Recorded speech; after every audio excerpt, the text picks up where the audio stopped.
Nous ouvrons ce journal avec cette information relative à la présidence de la BAD. Sidi Ould Tah est le nouveau président de la Banque africaine de développement. Il n'aura fallu que 3 jours de scrutin pour départager les 5 candidats en liste. Finalement, le candidat mauritanien Sidi Ould Tah l'a remporté avec plus de 76,18% des voix face au Zambien Samuel Meibo et au Sénégalais Amadou Hott. Il devient donc le 9e président de la Banque africaine de développement. C'est officiel. Avec plus de 76,18% des voix, le Mauritanien Sidi Ould Tah a été élu nouveau président de la Banque africaine de développement ce 29 mai 2025 à Abidjan. Un score qui montre une large confiance.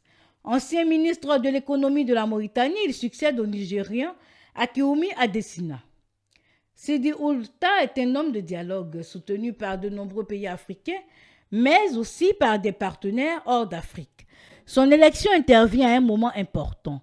La Banque africaine de développement a besoin de financement, surtout après le retrait de 500 millions de dollars, soit 300 milliards de francs CFA des États-Unis. Son expérience à la tête de la Banque arabe pour le développement économique en Afrique, la BADEA, a joué en sa faveur.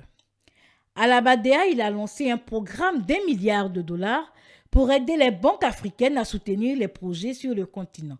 Une action saluée. L'Afrique attend beaucoup du nouveau président de la Banque africaine de développement. On attend du leadership, de l'excellence gouvernance, de la vision, une vision claire et de mettre en place la bonne équipe pour la mise en œuvre. Alors nous, les enfants de la diaspora, qui pour beaucoup sont des binationaux, dans mon cas, je suis d'origine du Niger avec une maman guyanaise d'origine indienne et je suis aujourd'hui aussi canadienne. Le branding Canada, le know-how de le faire, on l'a et on veut l'amener sur notre continent.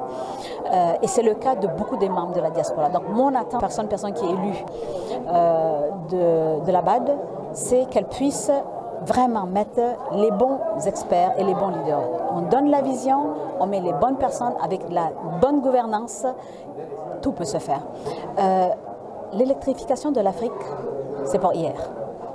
C'est faisable et plus vite nous arrivons à électrifier l'Afrique, plus vite nous pourrons nourrir tout le monde, plus vite nous pourrons mettre la santé, plus vite nous pourrons mettre des infrastructures, tout va se faire. Pour beaucoup, son élection est une victoire pour l'Afrique. Un signal fort pour un continent qui veut reprendre en main son développement économique. Désormais à la tête d'une des plus grandes banques du continent, Sidi Ould Tah devra faire preuve de rigueur, d'innovation et de vision pour faire avancer l'Afrique et répondre aux attentes des populations.